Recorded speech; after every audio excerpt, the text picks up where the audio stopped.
Lecture du jour. Bonjour. Ce matin, c'était Marc 11 et Jean chapitre 12. Alors Marc 11, on retrouve plusieurs choses qu'on a déjà vues dans Matthieu ou dans Luc avec Jésus qui a besoin de cet anneau, l'entrée à Jérusalem et différentes choses comme ça.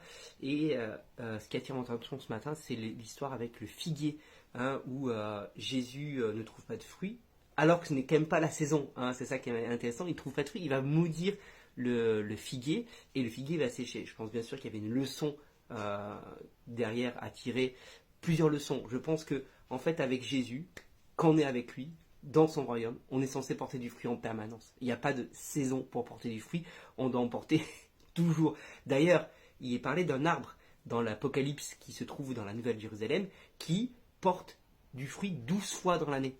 Chaque mois il porte du fruit. Et peut-être que Jésus, étant lui-même dans cette Nouvelle Jérusalem, déjà il disait, connaissant l'arbre qui porte du fruit tous les ans, il s'attendait à avoir du fruit. En tout cas, avec Jésus, on doit porter du fruit en permanence. Ça, je pense qu'il n'y a pas de saison, une fois dans l'année, une fois dans... Non, c'est en permanence qu'on doit porter du fruit. Ça, c'est peut-être une des leçons à tirer de cette histoire du figuier.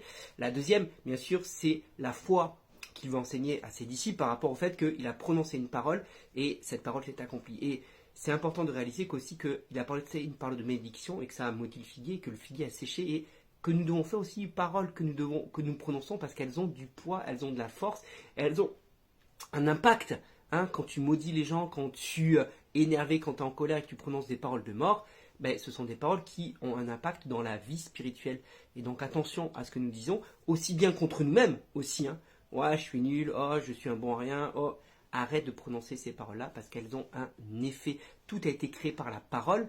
Et tout ce que Dieu a créé, là, oui, et Jésus est la parole aussi. Et on voit bien que là, c'est par la parole qu'il a maudit le figuier.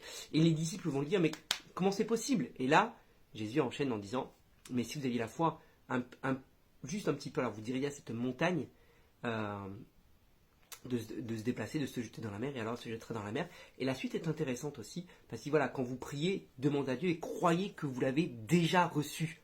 Croyez que vous l'avez déjà reçu. Tu demandes et tu à la certitude que tu l'as déjà reçu. Et aussi quand vous priez, demandez pardon. Pardonnez, excusez-moi. Hop. Quand vous priez également, donc c'est dans l'enchaînement, on dit aussi pardonnez à ceux qui vous ont offensé. Ainsi mon Père vous pardonnera aussi vos fautes. Et j'ai l'impression qu'il y a un lien aussi de cause à effet là. Qu'il n'est pas dit très très clairement, mais que Jésus est en train de dire, mais si tu veux être exaucé, si tu veux pouvoir déplacer une montagne, il ne faut pas qu'il y ait de non-pardon dans ta vie. Parce que le non-pardon dans ta vie est un obstacle. Les deux s'enchaînent.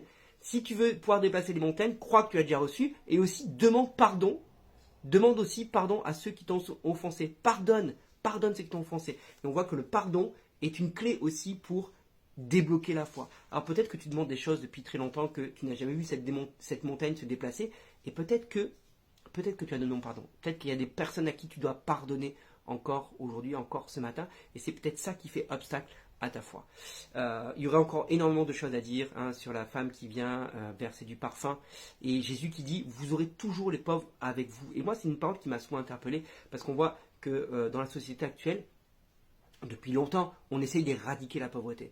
Mais on voit, moi je vois, ce que je vois dans la Bible, c'est aussi bien dans l'Ancien Testament que dans le Nouveau, c'est que Dieu n'a pas cherché à éradiquer la pauvreté, parce qu'il aurait pu le faire, mais on voit qu'il met en place des choses pour que les pauvres puissent malgré tout survivre, aussi bien dans l'Ancien Testament que dans le Nouveau Testament. On est appelé à être généreux, on est appelé à prendre soin de ceux qui sont dans le besoin. Alors on pourrait dire, oui, mais alors pourquoi Dieu permet la pauvreté? C'est pas que Dieu permet la pauvreté, c'est que tant qu'il y aura du péché dans ce monde, il y aura de la pauvreté. Tant qu'il y aura du péché dans ce monde, il y aura des malades. Tant qu'il y aura du péché dans ce monde, il y aura des meurtres, il y aura des crimes, il y aura de la violence. Tant que le péché sera là, toutes les conséquences qui vont avec seront là aussi. Donc aussi bien les maladies, aussi bien les crimes, aussi bien la pauvreté font partie des conséquences du péché. Donc quand Jésus dit il y aura toujours de la pauvreté, c'est que c'est juste un fait. Tant que le péché sera là, il y aura de la pauvreté. Et on n'a pas à lutter pour éradiquer la pauvreté, entre guillemets, mais on doit prendre soin de ceux qui sont dans ce genre de situation, parce qu'ils ont aussi besoin de Jésus. Bref,